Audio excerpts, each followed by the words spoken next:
अस्सलाम वालेकुम नाज़रीन, मां आहियां शुएब अली उमरानी ऐं तव्हां ॾिसी रहिया आहियो BR टाइम न्यूज़। सभ खां पहिरियां शामिल कंदासीं हीअ रिपोर्ट।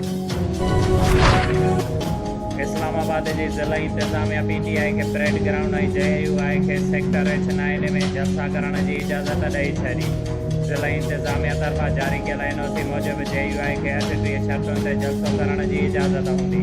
को बि रोड ब्लॉक न कयो वेंदो, लठ बरदार या हथियार आणण जी इजाज़त न हूंदी। JUI खे धरणे जी बि इजाज़त न हूंदी। JUI जलसे जी तारीख़ तब्दील करण जो मुतालबो इंतिज़ामिया पारां ॿीहर दरख़्वास्त ॾियण जी इजाज़त। आसिफ अली ज़रदारी ऐं बिलावल भुट्टो ज़रदारीअ जी सदारत हेठि पीपल्स पार्टीअ जी पार्लियामानी पार्टीअ जो इजलास, बेइतमादी रिथ क़ौमी असेंबलीअ जे इजलास ऐं तइ थियल मामलनि जो जाइज़ो वरितो वियो। MQM सां मामला तक़रीबन तइ थी चुका आहिनि। हुकूमती इत्तेहादी ॾींहं ॿिनि में ऐलान करे छॾींदा। पीपल्स पार्टी अॻवान खुर्शीद शाह चयो आहे त सदारती रेफरेंस ते अपोज़िशन खे नुक़सान न पर फ़ाइदो थींदो। पक आहे अदालत आइन खे साम्हूं रखे फ़ैसिलो कंदी।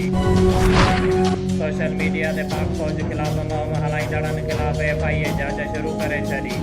FIA जो चवणु आहे त ज़िम्मेवारनि ख़िलाफ़ कार्रवाई कई वेंदी।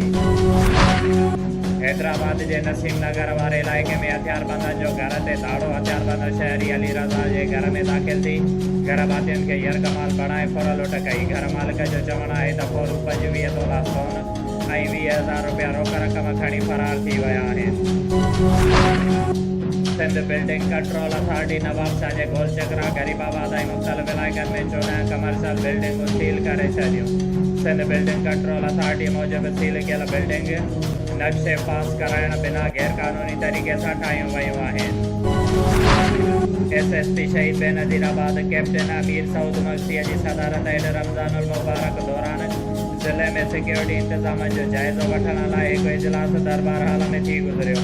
इजलास में समूरनि तालुक़नि जे असिस्टेंट कमिश्नरनि, ज़िले अमन कमेटीअ जे मेंबरनि, मुख़्तलिफ़ फ़र्क़नि सां लाॻापियल आलमनि सगोरनि शिरकत कई।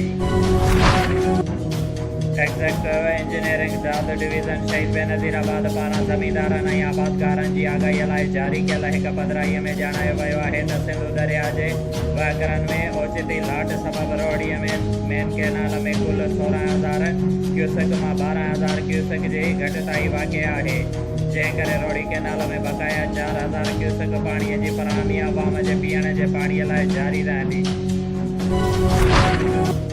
डिप्टी कमिश्नर शहीद बेनज़ीराबाद आमिर हुसैन पावर पारां शहरनि खे पीअण जे पाणीअ जी फ़राहमीअ लाइ ॿिए ॾींहुं बि रोहड़ी कैनाल जो दौरो। शहरनि खे पाणीअ जी फ़राहमीअ लाइ हर मुमकिन क़दम खयां वञनि। डिप्टी कमिश्नर शहीद बेनज़ीराबाद आमिर हुसैन पावर। शुएब अली उमरानी खे ॾींदा इजाज़त। वधीक ख़बरुनि ऐं अपडेट्स लाइ ॾिसंदा रहो BR टाइम न्यूज़।